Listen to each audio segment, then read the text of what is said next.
Hello दोस्तों, कैसे हो? आपका स्वागत है तिरपान स्टडी सेंटर में। आज जो हम करने जा रहे हैं सोशोलॉजी का टॉपिक। आज जो सोशोलॉजी के टॉपिक करेंगे वो कई मायने में बहुत इंपॉर्टेंट है। तो चलिए देखते हैं हमारा आज टॉपिक क्या है। हमारा जो अगला टॉपिक है वो है अर्थव्यवस्था के प्रकार। देखिए, यहाँ पर जो अर्थव्यवस्था के प्रकार है इसके विषय में हम अभी चर्चा करने जा रहे हैं। कहते हैं कि आर्थिक विकास के विभिन्न प्रकार होते हैं। यानी अगर देखा जाए तो कहते हैं इकोनॉमिक्स डेवलपमेंट के जो है डिफरेंट टाइप्स होते हैं और ये प्रकार लोगों के जो है जीवन यापन पर निर्भर करते हैं। यानी जीवन यापन पे ये जो है बहुत इम्पोर्टेंट अपना योगदान देते हैं। कहते हैं मोटे तो रूप में अगर हम जो है आर्थिक व्यवस्था को दो भागों में बांट सकते हैं। यानी अगर देखा जाए तो इसको दो भागों में बांटना ही जो अर्थव्यवस्था को एक अलग रूप देता है। पहला वो भाग जो खाद्य पदार्थ में लगे होते हैं और दूसरा वह जो खाद्य उत्पाद में लगे होने होते हैं। यानी दोनों के दोनों जो है बहुत काफ़ी इम्पोर्टेंट है अगर देखा जाए। यानी जो भाग खाद्य संग्रह में, संग्रह का मतलब होता है इकट्ठा करना, और दूसरा वो जो खाद्य उत्पाद में लगे होते हैं। एक संग्रह में लगा होता है तो एक उत्पाद में लगा होता है। पहली बात करें अगर भोजन संग्रह के लिए तो कहते हैं भोजन संग्रह को प्राकृतिक स्रोत से भोजन प्राप्ति से परिभाषा किया जा सकता है। यानी भोजन जो है कई मायने में अगर हम संग्रह करते हैं, इकट्ठा करते हैं तो उसके लिए प्राकृतिक जो है व्यवस्था ही सबसे इम्पोर्टेंट माना गया है।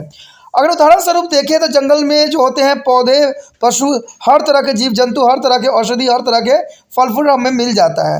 एक ऐसा समय था जब सारा समाज भोजन संग्रह में बना हुआ था और वास्तव में मनुष्य के इतिहास में भोजन संग्रह बहुत ही बड़ी जो है अवधि में देखी गई है। यानी कहते हैं पुराने समय में जो भोजन संग्रह करने का जो दायित्व था वो स्त्रियों के लिए था, लेकिन पुरुषों का लिए था शिकार करना। वो शिकार करके आते थे और स्त्रियां जो होती थी हर तरह के घर में कार्य करती थी, संग्रह करके जो है उन चीज़ों को व्यवस्थित करती थी। तो ये भोजन संग्रह का जो विषय है वो पुराने समय से है और सारे के सारे जो आदिवासी लोग होते हैं वो जंगल पे आश्रित होते हैं और उन्हीं जंगलों से जो है अपना भोजन के हर एक आवश्यक चीज़ों इकट्ठा करते हैं। और इवन कि वो कहते हैं दवाई मेडिसिन भी उनको जंगलों से ही प्राप्त हो जाती थी। कहते हैं समय की गति के साथ में भोजन संग्रह कम होता गया, लेकिन दुनिया के कुछ समुदाय में लोग आज भी शिकार, खाद्य संग्रह और मछुआई पर निर्भर रहते हैं। यानी बहुत सी जनजाति जो है आज भी शिकार कर रही है, खाद्य संग्रह कर रहे हैं और जो है मछलियां पकड़ रही है और इन पर वो निर्भर भी है। खाद्य संग्रह करने वाले मुख्य रूप से दक्षिण अफ्रीका के कलहारी रेगिस्तान के जो है इवोटी भाग में इटूरी जंगलों में पाए जाते हैं। इनमें ऑस्ट्रेलिया की विभिन्न जनजाति, अफ्रीका के कायर, एक्सोमो और एंडोमान टापुओं के जो है आदिवासी सम्मिलित हैं। इनका सारे के सारे कार्य जो होते थे खाद्य इकट्ठा करने में इनका समय व्यतीत होता था, जो कि बहुत ही इम्पोर्टेंट था और इनकी दिनचर्या भी जो होता था शिकार, खाद्य संग्रह और मछली पकड़ने में व्यतीत हो जाता था। उसके पश्चात आता है खाद्य उत्पादन। वो जो था हमारा खाद्य संग्रह था, लेकिन यहाँ पर जो है खाद्य उत्पादन है।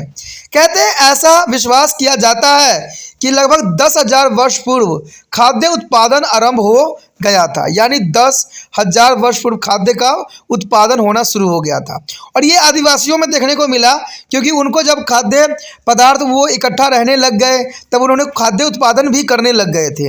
यह एक क्रांतिकारी परिवर्तन था, क्योंकि पहले के समय में खनाफोश होता करते थे, एक जगह से दूसरे स्थान पर चले जाया करते थे, इसलिए इनको हम खनादवोश कहा करते थे। लेकिन कहते हैं समय में के साथ इन्होंने क्या किया, एक जगह इकट्ठा कर रहना शुरू कर दिया और उन्होंने क्या किया, कृषि करना सीख लिया। इससे एक क्रांतिकारी परिवर्तन देखने को मिला। कई समुदायों में लंबे चौड़े पृथक भौगोलिक क्षेत्र में खेती करना इन्होंने आरंभ कर दिया और पशुओं को पालतू बनाना शुरू कर दिया, जिसकी वजह से इनके सारे कार्य जो थे सरल हो गए और सुगम हो गए। घरेलू पौधों जो उगाना आरंभ कर दिया। आज दुनिया का बहुत से लोग भोजन के लिए घरेलू पौधे और पशुओं को अपने जीवन का अंग समझने लग गए हैं। समाजशास्त्री ने भी 3 प्रकार के खाद्य उत्पादन व्यवस्था के अंतर को समझाया है। उन्होंने तीन बातों को जो है मुख्य रूप से इन्होंने लिया है। एक उद्यान कृषि था, एक गहन कृषि था और एक पशुचरण था, क्योंकि ये सारे के सारे जो खाद्य उत्पादन में अपना विशिष्ट योगदान देते थे, जिसमें खाद्य कृषि, गहन कृषि और पशुचरण। अब देखते हैं हमारा पहला पॉइंट, कहते हैं उद्यान कृषि में हमारा तात्पर्य उन सभी प्रकार की फसलों से होती है जिसमें अपेक्षित रूप से सामान्य तकनीकी और भौतिक संस्कृति का उपयोग होता है। यानी यहाँ पर अगर समझा जाए तो कहते हैं सामान्य तकनीकी और भौतिकी संस्कृति का यहाँ उपयोग देखने को मिलता है। उद्यान कृषि खेती बाड़ी के अस्थायी खेती के सभी स्वरूपों को जोड़ा जाता है, यानी हर एक स्वरूप को जो है यहाँ पर जोड़ा जाता है। उत्पादन की इस व्यवस्था में जो तरीके प्रायः काम में लिए जाते हैं उनमें जो है खोदन, बाली, लकड़ियाँ, ठीक है, दाली और कुल्हाड़ी, सारे कुछ जो है आता है। यानी इससे क्या होता है, उद्यान कृषि की जा सकती है। हल और ट्रैक्टर का उद्यान कृषि से कोई संबंध यहाँ पर नहीं था, यानी हल ट्रैक्टर का यहाँ पर उपयोग नहीं किया जाता था। उद्यान कृषि में भूमि की उर्वरकता को बढ़ाने के लिए कोई विधि काम में नहीं ली जाती थी, और जैसा कि गहन कृषि में होता था, इस तरह से बनावटी ढंगों से जो है उद्यान कृषि की जो है ज़मीन को उपयोगी नहीं बनाया जा सकता था, जो कि बहुत ज़रूरी था। तो यानी कह सकते हो उर्वरकता को बढ़ाने के लिए विविध कामों नहीं की जाती थी, और इसमें गहन कृषि में ये सब देखने को मिलता था। बात यदि करें हम उद्यान कृषि को हम दो भागों में बांट सकते हैं। इस बात पर अगर हम चर्चा करें तो ये बात पूरी तरह से साफ हो जाता है कि एक भाग है जहाँ पैदा होने वाली पेड़ लंबे होते हैं, और दूसरा भाग वो होता है जो अधिक सामान्य होता है और जिसे गहन खेती का भाग समझा जाता है। इसमें ज़मीन के थोड़ी अवधि के लिए कृषि किया जाता है और करने का भी प्रावधान है। इसके बाद इसे थोड़े समय के लिए आधा छोड़ भी दिया जाता है। इन अवधि में ज़मीन को जोता नहीं जाता है और जंगली पौधे इस पर उगते हैं, और जब ये जंगली पौधे उग जाते हैं तो पर्याप्त रूप से बढ़ते चले जाते हैं। तब खेती बाड़ी धनी हो जाती है और कृषक जो है भूमि पर कई प्रकार की फसलों को ले लेते हैं, और इसके बाद किसान कुछ सालों के लिए इसे खाली छोड़ देते हैं, खाली करना पड़ता है, और ये तब फसल का यह चक्र फिर दोहराया जाता है। यानी अगर देखा जाए उद्यान कृषि करने का सबसे अच्छा तरीका यही यहाँ पर बताया गया है कि उसमें हम कृषि करते हैं और जब तक इसकी उर्वरकता क्षमता होता है तब तक हम इस उपयोग करते हैं, लेकिन उसके पश्चात इसमें हम जो क्या करते हैं, कुछ जंगली पौधे उगा देते हैं और उसमें हल चला देते हैं, जिसकी वजह से सारे के सारे जो होते हैं मिट्टी के अंदर दब जाते हैं, और मिट्टी में दबने से क्या होता है, वो खादों के रूप में जो है व्यवस्थित हो जाती है, जिससे हम कोई और फसल लगा के हम कृषि उत्पादन कर सकते हैं, जो कि बहुत उद्यान कृषि के अंतर्गत आता है। कहते हैं स्थानांतरित कृषि के महत्वपूर्ण प्रकार यह है कि ब्राज़ील में जो है अमेजोन के कैरपल और इक्वेडोर के जिवारो, दक्षिण पैसिफिक के जो है समूहन और भारत के बेगों के माल पहाड़ियाँ इसके उदाहरण हैं, जहाँ पर इस तरह की कृषि जो है किया जाता था। उसके पश्चात हमारे समक्ष आता है गहन कृषि। आखिर गहन कृषि क्या है, इसको जो है समाजशास्त्रियों ने इसको तीन भागों में डिवाइड किया था। यानी गहन कृषि उसमें से एक था। गहन कृषि को अस्थायी कृषि के नाम से भी जाना जाता है।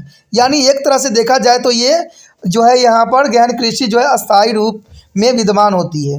यह खाद्य उत्पादन की वह व्यवस्था है जहाँ खेतों को जो है नियमित रूप से जोता जाता है। यानी इसको नियमित रूप से खेतों को जोतना ही गहन कृषि के अंतर्गत आता है। जो है कृषक भूमि की उर्वरकता को बढ़ाने के लिए जैविकीय खाद का प्रयोग करते हैं। जैविकीय खाद का मतलब होता है दोस्तों कि हम यहाँ पर रसायन का उपयोग न करके हम जो है जीव जंतुओं का इस्तेमाल करते हैं। जैसे आपको पता है कि केचुआ जो होता है किसानों के लिए फ्रेंड माना जाता है, यानी ये फार्मर फ्रेंड होते हैं, क्योंकि ये मरने के बाद भी नाइट्रोजन जो है ज़मीन में छोड़ देते हैं, और नाइट्रोजन के कारण क्या होता है, नाइट्रोजीकरण हो जाता है या नाइट्रिफिकेशन हो जाता है, जिसकी वजह से जो है भूमि में उपजाऊ क्षमता आ जाती है। तो इसलिए जैविक चीज़ों का इस्तेमाल करना ही इसमें प्रायोरिटी दी जाती है। जैसे पशु का गोबर और मनुष्य का मल भी हो जाता है। कहते हैं कि पशु का गोबर जो होता है उसमें बहुत तरह के इसके मैन्यूर फर्टिलाइजर के अंतर्गत आता है, यानी इसमें बहुत उर्वरक क्षमता होती है और इससे कृषि को भी बढ़ाया जा सकता है। लेकिन आज आधुनिक युग हो गया है, आज व्यक्तियों को अधिक से अधिक उत्पादन की आवश्यकता हो गई है, इसलिए वो क्या करते हैं, कैल्शियम, फास्फोरस, नाइट्रोजन जैसे पदार्थों का यूज़ करते हैं और जो है कृषि को ये तबाह करते हैं। लेकिन आज जो है गोबर का खाद, मनुष्य का मल, जो कि बहुत ज़रूरी भी है और इससे उर्वरकता बनी हुई रहती है। खेतों की सिंचाई की जाती है और मानसून की बारिश के अतिरिक्त जो है किसान सिंचाई के लिए नदी नालों का उपयोग भी करने लग गए हैं। यानी देखा जाए तो पुरातन समय में जो सिंचाई के लिए जो है मानसून पर जो है किसानों को निर्भर रहना पड़ता था, लेकिन आज के समय मानसून पर निर्भर न रह के आज जो है हम सिंचाई के लिए जो है नदी नालों का उपयोग करने लग गए हैं। यहाँ तक कि ट्यूबवेल का भी उपयोग किया जाता है, जिससे जो है कृषि के लिए सिंचाई किया जा सकता है। कहते हैं गहन कृषि में तकनीकी का एक बहुत अधिक जटिलता लिए हुआ है। यानी गहन कृषि में जो है तकनीकों का सर्वदा अधिक उपयोग होने लग गया है, क्योंकि इससे जो है उत्पादन कई गुना जो है बढ़ता चला जा रहा है और उत्पादन बढ़ाने के लिए टेक्नोलॉजी का भी इस्तेमाल करना एक आम बात बन गई है। इसमें खुदाई किए गए लकड़ियाँ या कुदाली की अपेक्षा हल का उपयोग किया जाता है। ठीक है, ये तो कुछ कहते समय पहले की बात है, जहाँ पर लकड़ियों की जगह पर कुदाली और अपेक्षा हल का उपयोग करना स्वाभाविक बात था। लेकिन आज के समय में इससे भी आधुनिकता में बदलता जा रहा है, जहाँ पर आज ट्रैक्टर थ्रेशरों का इस्तेमाल किया जा रहा है इन कामों के लिए, जो कि आधुनिकता का सबसे बड़ा यहाँ पर परिचालक है। और इससे काफ़ी गहन कृषि भी होती है और इससे जो है जनसंख्या की पूर्ति भी हो जाती है। तो कहते हैं जैसा समय बदलता जाता है वैसे जो है हमारा उद्यान कृषि यानी गहन कृषि या उद्यान कृषि सब चीज़ों में बदलाव देखने को मिलता है। इसी बात से जो है हमारे अर्थशास्त्री इनको 3 भागों में बांटा था।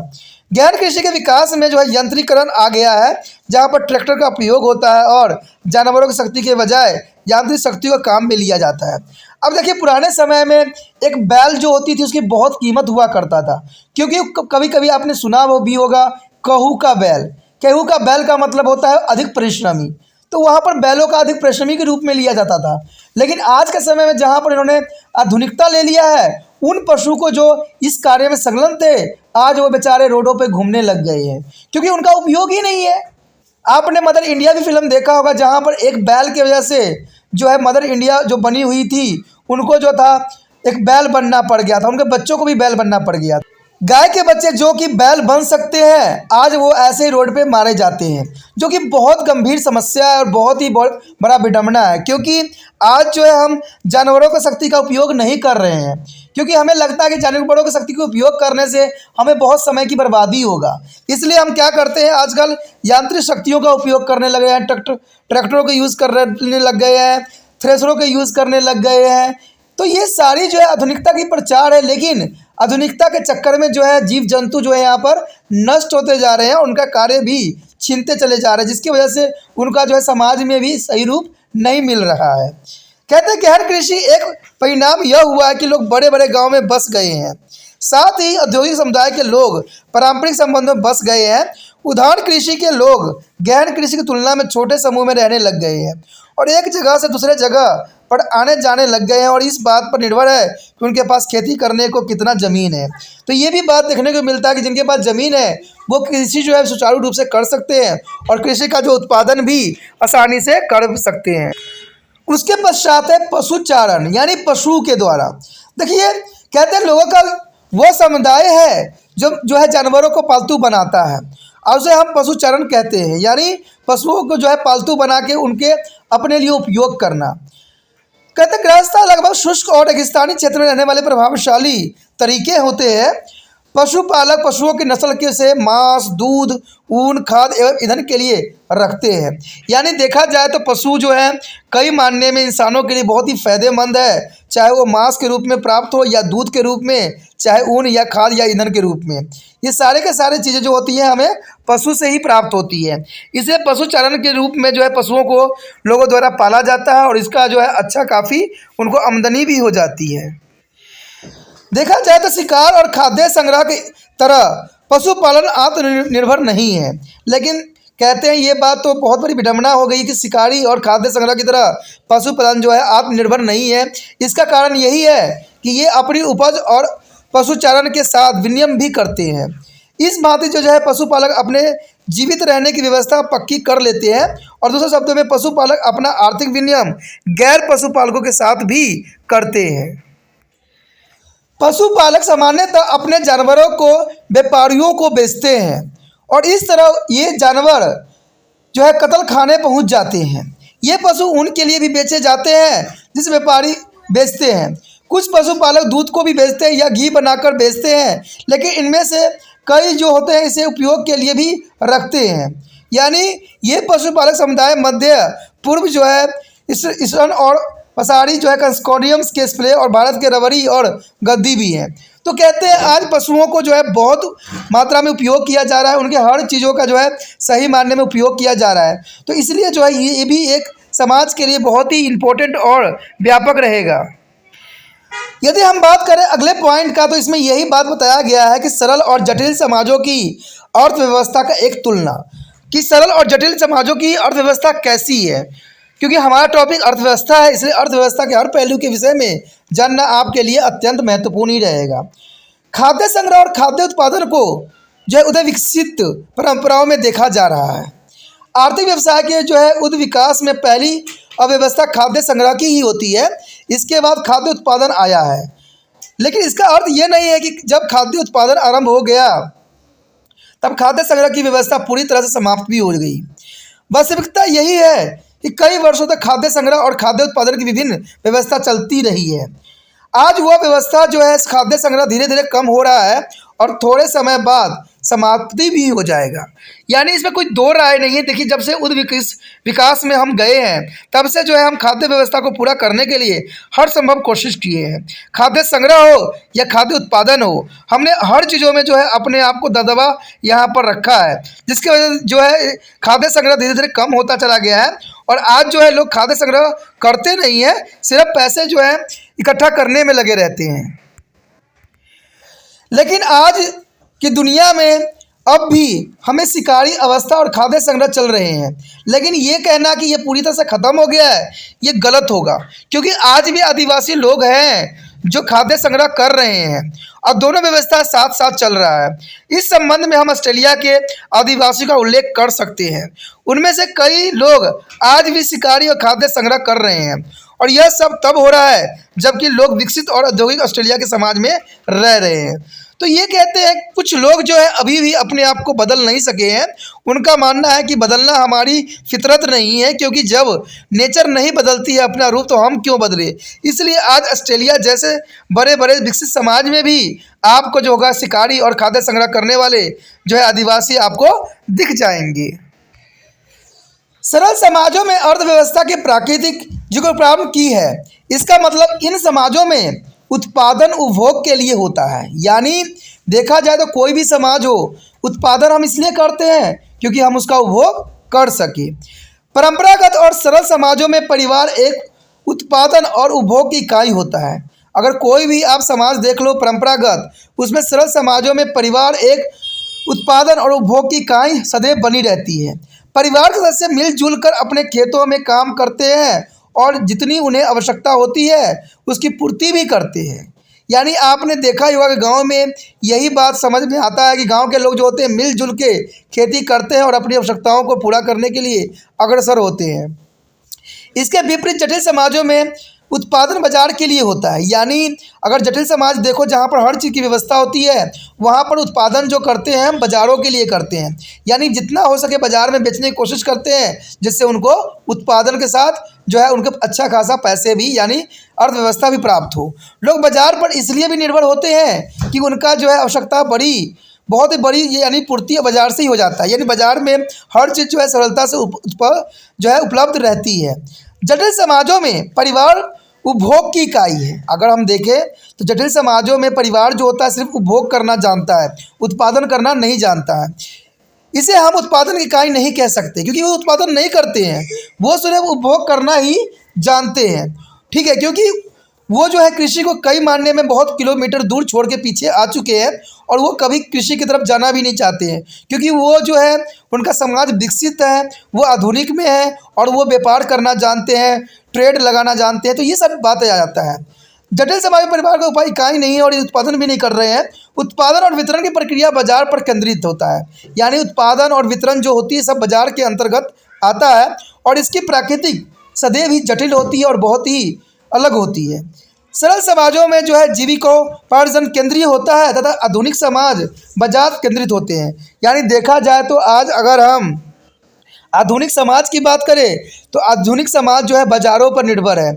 आज बड़े बड़े बाज़ार बन चुके हैं जहां पर उनकी सारी आवश्यकताएं पूरी हो जाती है। उसके पश्चात आता है हमारे समग्र विनिमय की व्यवस्थाएं। आखिर विनिमय की व्यवस्था क्या है?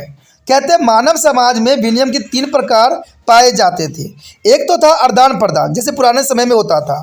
एक होता था पुण्य वितरण और एक होता था बाजार कहते थे।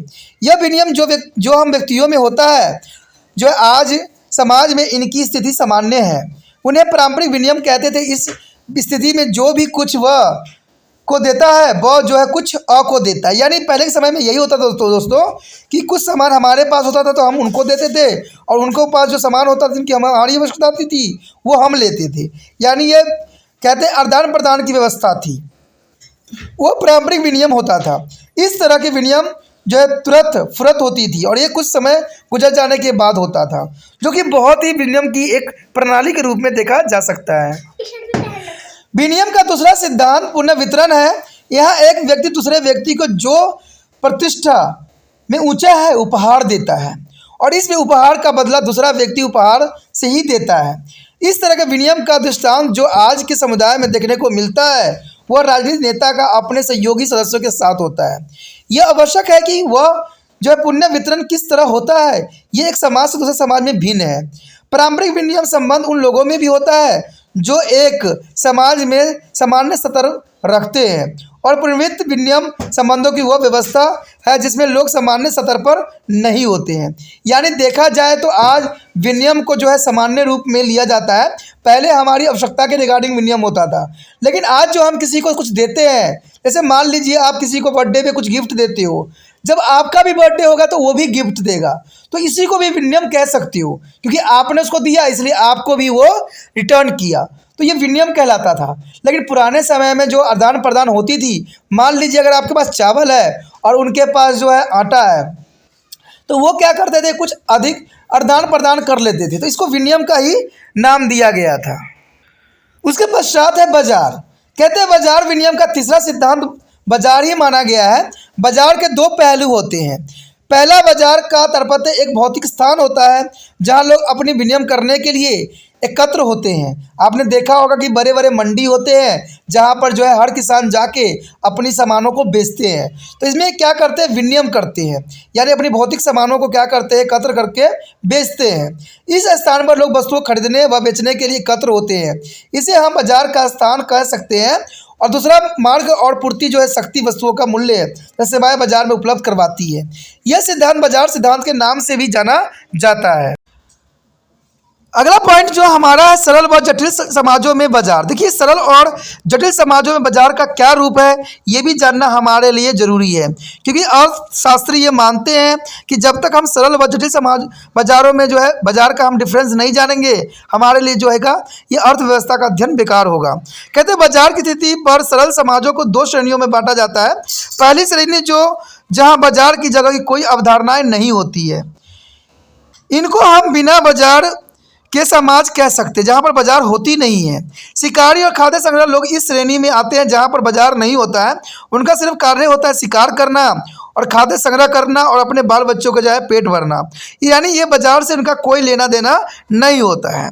द्वितीय वह सामान्य समाज जिनके बाजार की जगह होती है जहाँ लोग वस्तु और सेवाओं को आदान प्रदान के लिए एकत्र होते हैं, जैसे बड़े समाजों में देखने को मिलता है, लेकिन उनका कोई भी बाजार का सिद्धांत नहीं होता है। जटिल समाजों को आर्थिक व्यवस्था में बाजार का सिद्धांत देखने को सदैव ही मिलता है। इसलिए जब समाजशास्त्री आदिवासी और कृषक समुदाय के जो है सेवाओं का सेवा करते हैं तब वास्तव में बाजार के स्थान की चर्चा करते हैं, न कि बाजार में सिद्धांत की। कहते हैं अगर देखा जाए यहाँ पर जटिल समाज पूर्ण रूप से जो वह चाहते हैं उसे पाने के लिए बाजार पर ही निर्भर रहते हैं। अगर बाजार का अंत हो जाता है तब बाजार का जो है आश्वासन हो जाएगा, यानी अवसान हो जाएगा। इसका मतलब है कि बिल्कुल वो ख़त्म हो जाएगा, क्योंकि अगर देखा जाए जटिल समाजों में बाजार का अपना एक बहुत ही महत्वपूर्ण स्थान होता है जहाँ पर हर चीज़ों का आदान प्रदान होता है। वहाँ पर जो लोग होते हैं या तो उत्पाद करते हैं या उसको जो है विक्रय करते हैं। ये इसलिए है जैसे कि पहले कहा है कि उत्पादन और वितरण की शक्तियाँ बाजार में आ जाती है। जटिल समाजों में परिवार उत्पादन की इकाई नहीं होती है, इसलिए वे अपनी सभी आवश्यकताओं और इच्छाओं की पूर्ति के लिए बाजार पर ही निर्भर होते हैं। यानी देखा जाए तो इस तरह के जो है सारे के सारे समाज जो होते हैं बाज़ारों पर ही निर्भर होते हैं, क्योंकि उनकी सारी इच्छाएं बाजार से ही पूर्ति होती है।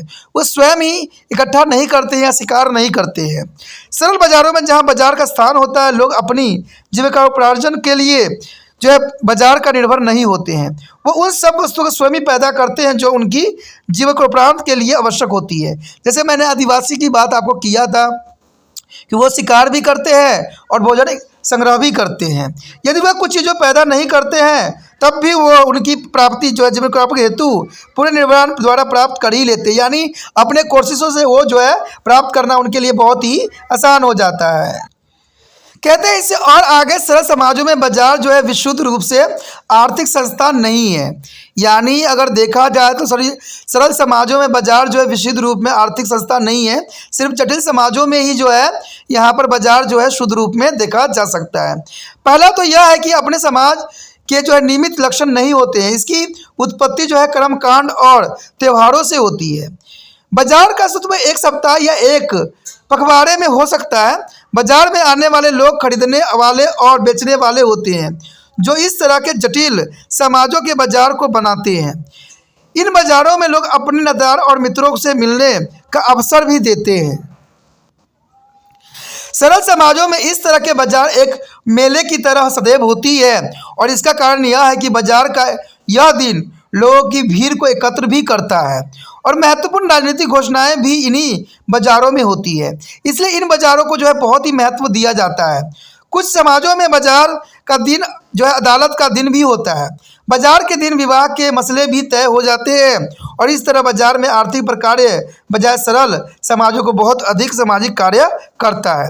जटिल समाजों में अनिवार्य रूप से बाजार आर्थिक संस्था का काम भी करता है। यानी देखा जाए तो बाजार आज के समय में बहुत ही उपयोगी, बहुत ही महत्वपूर्ण है, क्योंकि बहुत से कर्मकांड जो होते हैं बाजारों में ही हो जाते हैं। इवन कि यहाँ तक कि शादी ब्याह का जो फैसले होते हैं बाजारों में भी कर लिया जाता है। तो ये सारे जो होते हैं बाजार बहुत ही इम्पोर्टेंट आज के समय में ले लिया है। उसके पश्चात हमारा आता है वस्तु विनिमय।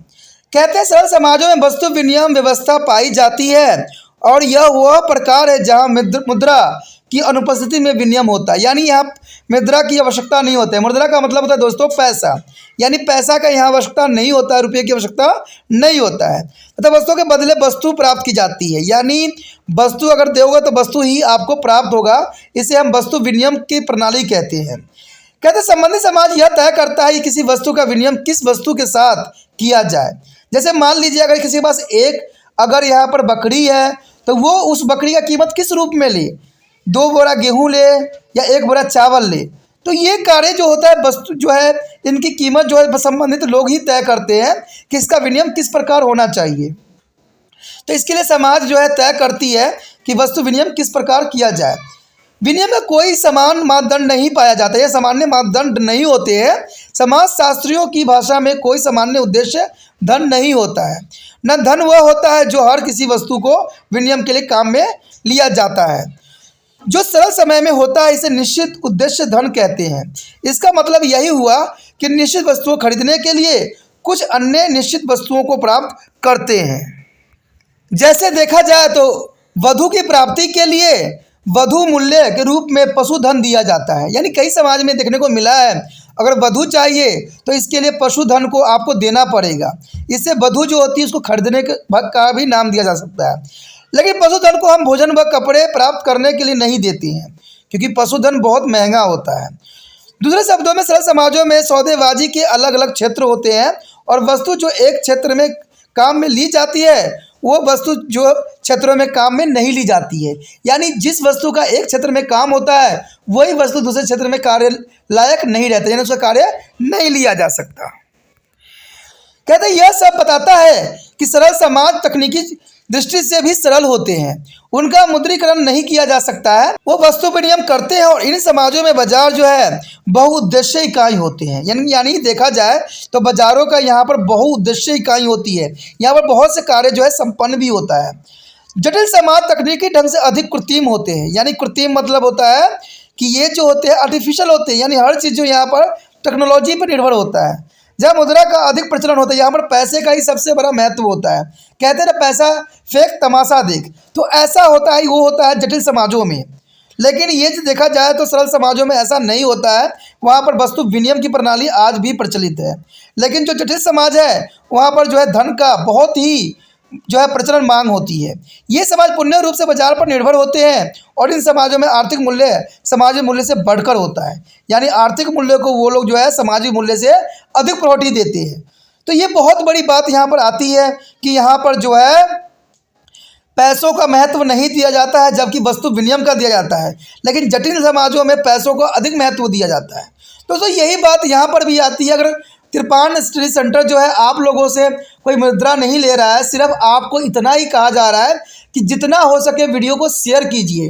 देखिए, आपके लिए अगर ये वीडियो बनाई जा रही है और आप इसको देखते हो, समझते हो, अगर समझ में आता है, तो आपका भी कुछ फ़र्ज़ बन जाता है, कुछ दायित्व होती है।